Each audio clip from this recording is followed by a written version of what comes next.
Y'all need to help Stephen Phillips out over there. Out the door and off the radio. Here's Stephen Phillips. All righty, folks, we're back with you. Hope everybody's tuned in out there. Go to Stephen Phillips on The Morning Dish with YouTube, and you can see this young man I'm excited to have on with us. I know a lot of y'all have watched the drama series The Chosen, and this is Little James off The Chosen. I think he was also on 1883. Mr. Jordan Walker Ross, good morning, sunshine. How you doing?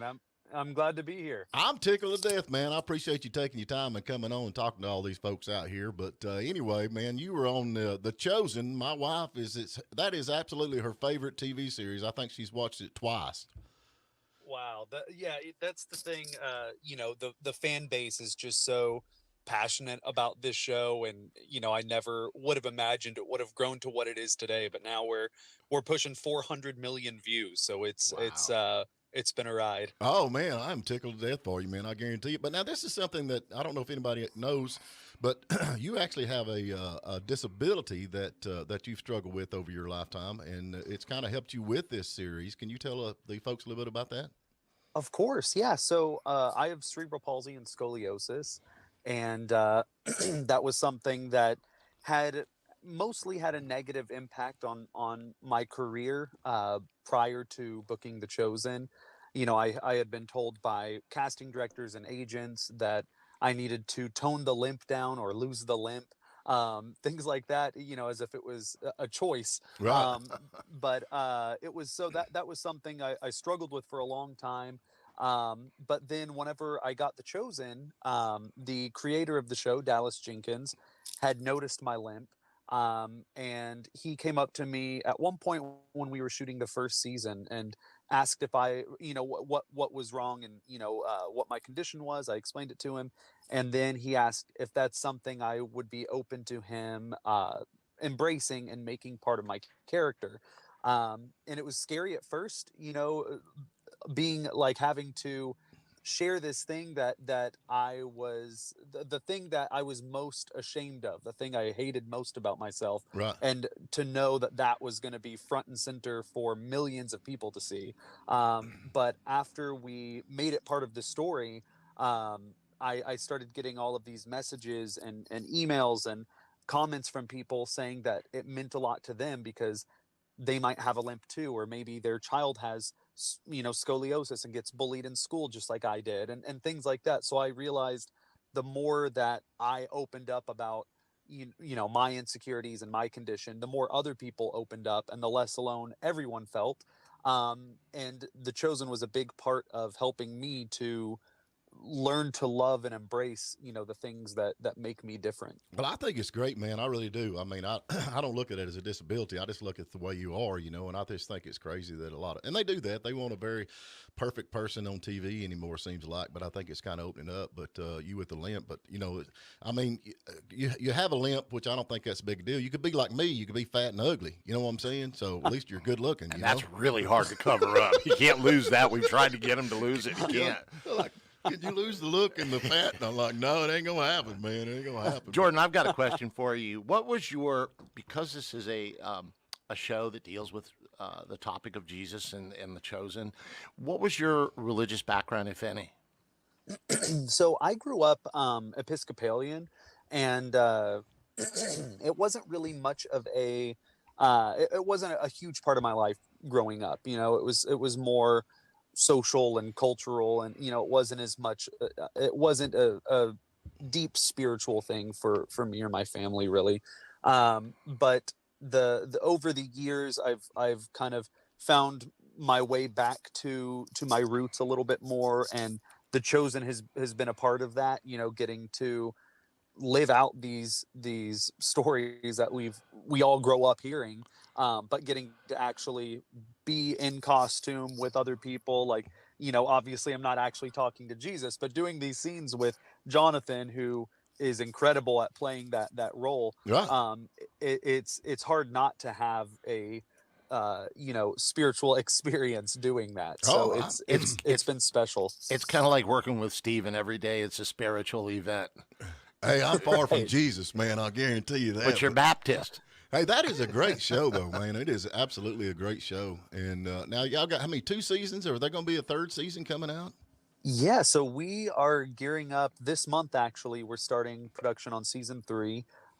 They're building a massive set in Midlothian, Texas, and a big sound stage. So we're getting ready to shoot season 3. It's our biggest season yet. Right, It's the same number of episodes, but I think there's almost 40 extra pages compared to last season. right. So there's going to be a lot more. It's a great season. And yeah, I'm really excited. The plan is 7 seasons total, and maybe more, we'll see, but 7 seasons for sure. So yeah. That's great. Now, Hey, you I do a love lot it. of filming in Utah, don't you?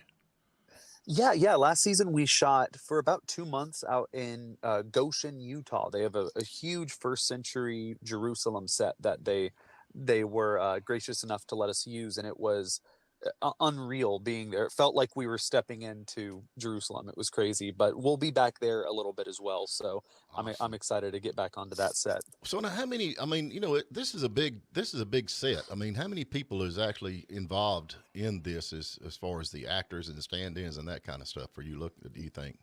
Yeah. So on an average day, I'd say there are at least 200 people, maybe 300 people on set. It's a huge crew. The cast alone has 15 series regulars, and that's not even counting all of the supporting actors that are in a few episodes here or there, or the actors that come in and just have a couple of lines, or the background actors and extras and stand-ins, like you said. So on an average day, 2 to 300 probably. But Wow. then we have, last season we did the Sermon on the Mount, Hmm. so that was 2,500 extras. Wow. And then this season we're doing the feeding of the 5,000, and we're going to actually have 5,000 people on set for Wow. that. So yeah, it's a pretty massive, which is whenever we did the Sermon on the Mount, that was the when it really kind of hit all of us in the cast, because up to that point, we had been recognized here or there by people, and we had experienced or had encounters with fans on social media, but then getting to be there in front of 2,500 super passionate fans that were paying to be there. They bought their tickets, they flew there, they were Right. putting themselves up in hotel rooms, and they were there bearing the 28-degree weather in robes and sandals, and Wow. but they wanted to be there, and seeing their reaction to getting to be a part of the show and meeting the cast and everything was special.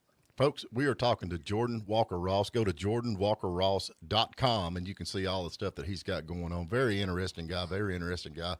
Let me ask you another question about The Chosen.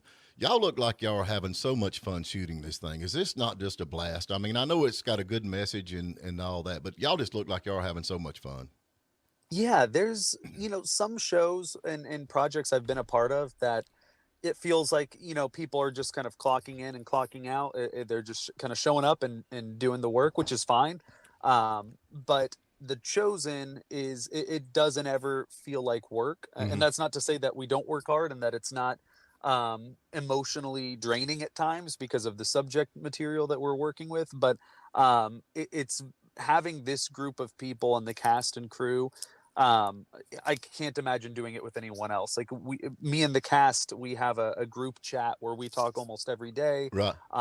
Everyone is so close. There's no egos in the cast or crew, despite a lot of the main cast members are starting to do some really big stuff. We have one of our cast members is a regular on NCIS Hawaii now, Right.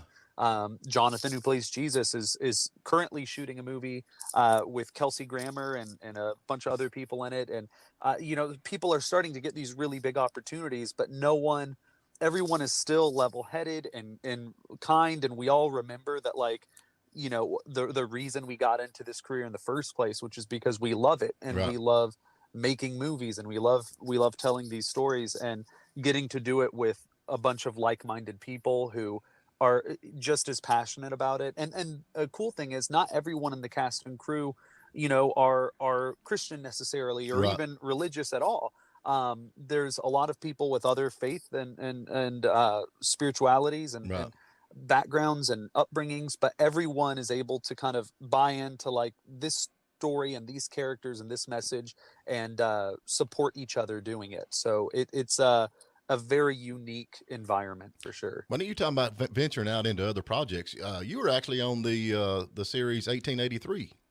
Yeah, that was a lot of fun. That was, I had grown up watching westerns. My grandpa is actor Barry Corbin. Oh yeah, we love Barry. Yep, love your grandpa big time. And so I watched him in westerns as a kid, and we'd watch westerns together. And he goes way back with Sam Elliott. They did Conager together back in the 80s, and then I think they did a few other movies, and then they did The Ranch on Netflix. So I had gotten to meet Sam over the years on set with my grandpa or at events.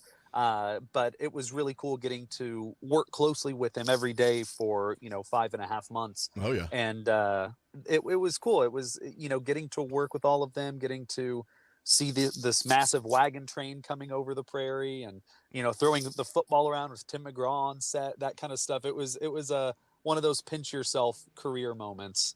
I cannot imagine. I cannot imagine. But now, your grandpa Barry and Sam Elliott, are they jealous because you're a whole lot better looking than them? They ever say anything about that? I don't know. They I think they've gotten better with age. Sam Elliott especially. Yeah. He gets people, girls of all ages going after him. It's the mustache, man. It's the mustache. Yeah. I'm telling you. That's what it is. It's just the mustache. I guarantee. Right. That's it. But no, that had to be fun. But I remember you was talking the other night. We was on that thing, and you were talking about playing football with Tim McGraw. Did you ever tackle him? Just run him down in the dirt just for the fun? I will say he unintentionally tackled me one day. I covered him, and I was just kind of roughhousing with him a little bit, and I broke up a pass. Right. And he's very competitive, just like me. So then later, like a couple throws later, he went and covered me, but it was thrown behind me, so I reached back. He was behind me as well.